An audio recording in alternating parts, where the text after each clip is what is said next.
Estamos justamente en la mitad de la gira, bueno, ya culminando la gira del presidente Gabriel Boric en Europa, esta cumbre de la Unión Europea y CELAC. ¿Por qué es tan importante para nosotros la participación? ¿Qué podemos desprender también del discurso del presidente Gabriel Boric en esta instancia? ¿En qué están? ¿Cuáles son las piedras de tope para poder sacar una declaración conjunta de todos los países que participaron? Vamos a dar una mirada justamente de lo que ha sido esta cumbre junto a Jorge Sad, es director del Centro de Estudios Internacionales de la Universidad Católica. ¿Cómo está, Jorge? Bienvenido. Muy buenos días, Bárbara. Gracias por la invitación.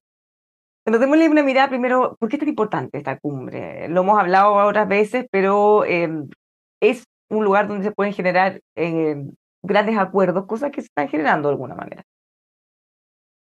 Pienso, Bárbara, que esta gira, que incluye la cumbre de estos 2 días de todos los países de América Latina y el Caribe, puede ser muy provechosa para Chile y para el gobierno si lo hace bien en los dichos y en los hechos. ¿Por qué?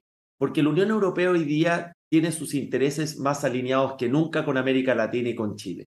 Necesita diversificar, necesita recursos naturales, minerales críticos, está en búsqueda de nuevas fuentes de energía como el hidrógeno verde, está en esta puja global por el litio y todos esos son elementos que América Latina y Chile en particular ofrecen. Por otro lado, Bárbara, Chile va a firmar el acuerdo de modernización, se le llama acuerdo marco avanzado con la Unión Europea, un acuerdo que ya lleva 20 años y que Chile sería un país que lo firma mientras la Unión Europea está teniendo problemas con México para firmar la modernización y no avanza con el Mercosur. O sea, también hay una oportunidad reputacional de mostrar a este Chile que concreta, que sigue abierto al mundo, que genera nuevas oportunidades comerciales. Y por último, la Unión Europea está en un concepto que la llama autonomía estratégica. Sabe que ha perdido peso frente a China y Estados Unidos, sabe que es más vulnerable luego de la guerra que estamos viendo en Ucrania y dentro de esa estrategia también ofrece cooperación para América Latina y para Chile en temas que son muy complejos como el crimen organizado y el combate al narcotráfico. O sea, esta gira bien llevada debiera ser una oportunidad con beneficios concretos para Chile, atrayendo inversión porque la necesitamos y eso es lo que nosotros esperamos que sea el sello de la gira y no otras situaciones que también hemos visto en la prensa. Hay algunas situaciones, ya que mencionó, estas situaciones vistas en la prensa que han generado harto ruido interno, pero solo interno, porque probablemente allá no se han dado cuenta, no ha generado ningún conflicto que condecore o no un ex juez o el llamado que puede hacer para una firma de declaración conjunta interna, no afecta en nada visto desde los ojos de afuera, ¿cierto? Creo que a ojos de afuera hace menos ruido que en Chile. En Chile ha generado un debate político porque la figura de Baltasar Garzón es controversial. Chile en su momento con el caso Pinochet discutió mucho que la jurisdicción de los tribunales chilenos era la que correspondía para juzgar delitos. Luego Baltasar Garzón participó en la demanda marítima de Bolivia contra Chile, obviamente un tema de interés nacional. Y además, Garzón es una figura controversial en el propio España. No nos olvidemos que el 2012 quedó inhabilitado por más de 10 años por una conducta que se llama prevaricación, que básicamente eran grabaciones ilegales en las cárceles españolas. Entonces, creo que esa actuación hizo ruido, desvía la atención y convierte finalmente al canciller en un comentarista, tiene que salir a dar explicaciones y desvía de lo central que era hacer una gira como la que está llevando el gobierno. Sobre todo un momento que desde el Partido Republicano y un parte de la oposición querían que no fuera al viaje. Hubo Sí. una presión mayoritaria para que sí lo hiciera, acá él tiene que cumplir con, con sus obligaciones como jefe de Estado y eso se había zanjado bien. Pero, claro, al abrir este otro flanco, de alguna manera le da la, no sé si le da la razón, pero le da más para hablar. Sí, yo discrepo de esa discusión política de área chica, de si un presidente no debe viajar o debe viajar. Un jefe de Estado de un país como Chile, abierto al mundo, es parte de sus funciones viajar. Fíjese que ayer, Bárbara, estábamos con el expresidente Frey en una actividad de la universidad y hablamos de cómo fue clave ese gobierno para la apertura de Chile hacia el Pacífico, el ingreso de nuestro país a la PEC, porque toda esta vinculación del país con el mundo se traduce en mayores oportunidades, en acuerdos comerciales, en inversión extranjera, en generación de empleo, etcétera, etcétera. Lo que ha sido nuestra política comercial. Creo que eso era una discusión más bien de trinchera propio de lo que está pasando en nuestra política interna, pero era una gira que creo yo ocurre en el momento más oportuno con la Unión Europea, que hoy está más activa mirando América Latina, la necesita buscar cadenas de suministro para todo lo que es la transición energética y además en un contexto donde España, que es un país muy cercano a Chile, va a asumir la presidencia del bloque europeo a partir del segundo semestre.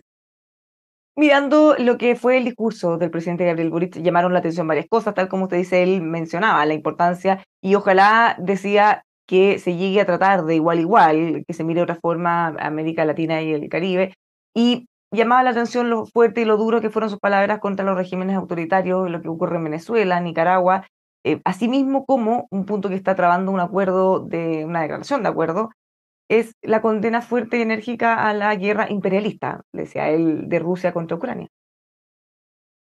Sí, América Latina tiene sus propios problemas, Bárbara. Ahora están reunidos en la CELAC, que es esta cumbre de estados latinoamericanos y del Caribe, básicamente sin Canadá y Estados Unidos, si quisiéramos ponerlo de una forma más simple, con la Unión Europea, pero la multiplicidad de liderazgo y la falta de agendas comunes en temas básicos de América Latina es la tónica hoy día. México por una parte, Brasil por otra. Después tenemos a Argentina, que está con su propio proceso de elecciones internas. Chile, que trata de marcar alguna pauta respecto a los gobiernos autoritarios, dictaduras en América Latina, pero a la vez tampoco hay un consenso claro. Y es un reflejo, Bárbara, en definitiva, de lo que está pasando con América Latina. Esto no es nuevo, pero que cada vez más irrelevante en las discusiones globales. Ojalá, en un contexto donde Estados Unidos y China, que son los dos principales socios comerciales de la región que están confrontados, veamos espacios de oportunidad y diversificación con la Unión Europea, que no nos olvidemos, el principal inversionista extranjero de nuestro continente. Que somos tan chicos, estamos tan lejos, y más encima, cada uno con posturas propias, o sea, ni siquiera somos, o hemos logrado configurar un bloque sólido, confiable, con algunas políticas en común, como para hacernos más atractivos. Se ve muy difícil avanzar en algo así, porque uno pensaría que dada la afinidad de los presidentes en este momento, debería haber una posibilidad de mayor acercamiento, pero para nada. Creo que hay muchas dificultades de los gobiernos a nivel interno. Hoy día las sociedades son más complejas. Hay un problema de gobernabilidad en América Latina. Lo vemos en Chile, en Colombia, crecientemente en Brasil. Uno puede comenzar a revisar los países en Ecuador con el tema de la violencia. Creo que hay una nota positiva que se destrabó el tema de la Alianza del Pacífico, que era nuestro bloque estrella de la última década, y ahí hay que reconocer las gestiones de Cancillería en Chile para lograr que México traspasara la presidencia pro tempore, pero episodios como los que vemos con Garzón nos recuerda algunas veces esta izquierda latinoamericana que pienso yo confunde lo que es el rol de jefe de Estado con las aveniencias o cercanía ideológica. Y creo que ese fue el ruido que generó en definitiva en Chile, que esa medalla, conmemoración o como la han querido llamar, no responde más bien a una política exterior o al interés nacional, sino más bien a una aveniencia o un gusto político, pero que creo yo no es propio de una agenda de Estado. Y O sea, más vamos a aún ver si en estamos qué. hablando de una persona que se ha manifestado contra nuestro Estado, contra nuestras políticas, contra nuestro Poder Judicial, a favor de una demanda contra nosotros, como es la demanda marítima de Bolivia. O sea, no es solo controvertido, sino que además es extraño que en nuestro país condecore o premio, o le pongan el nombre, como usted dice que le pongan, a esa persona. Más allá del Exactamente, tema estricto de la detención de Pinochet, que ahí quizá a nombre de las agrupaciones de derechos humanos pudo haber sido quizá más acotado en vez por de a nombre de todos supuesto. los chilenos. Por supuesto, Bárbara. Por eso hay que esperar cómo termina la cumbre de CELAC hoy día para ver qué novedades vamos a tener en temas de inversión extranjera, en una agenda común con la Unión Europea. Hoy día anunciaba la presidenta de la Comisión que con Chile van a firmar esta alianza por eh, participar en las cadenas de suministro, especialmente en todo lo que es los minerales Litio. críticos, como es el litio. Y ojalá que el balance de la gira sea qué oportunidades nuevas aprovecha Chile y cómo eso se traduce en una relación más fuerte con la Unión Europea, que es un actor importante para nosotros. ¿Cómo ves esa evolución? Porque ayer el diputado Guillermo Ramírez de la UDI decía, pareciera, a propósito de lo que califican como voltereta o giro en los discursos del presidente, pareciera, él decía, que cada vez que él sale y en el mundo gente muy importante felicita a Chile, destaca lo que ha logrado, destaca la solidez del país, la confianza, la certidumbre, la certeza que siempre tuvimos. Entonces, de alguna manera pareciera que se arrepiente de lo que pensaba o lo convencen afuera de lo contrario, porque él incluso era valorado a los 30 años de la concertación. Y él ha hablado incluso muy bien de los privados, entonces algo bien distinto a lo que mencionaba antes de llegar al gobierno.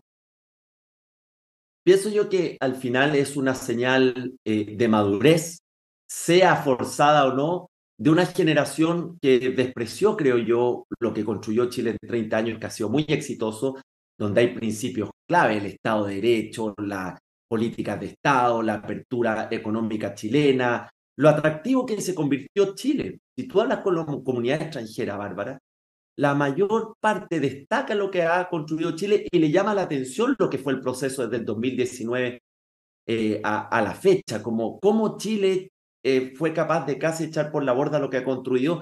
Y más allá de las razones del cambio de discurso del presidente, creo yo que es positivo que finalmente el gobierno y esta generación que representa al gobierno destaque lo que los expertos y gran parte de la sociedad han destacado, que ha sido el progreso de Chile en 30 años y que está en las cifras de cómo hemos bajado la pobreza, cómo hemos aumentado nuestra tasa de acceso a la educación superior y todos los indicadores que nosotros conocemos y que tú con tus panelistas has conversado siempre en tus programas.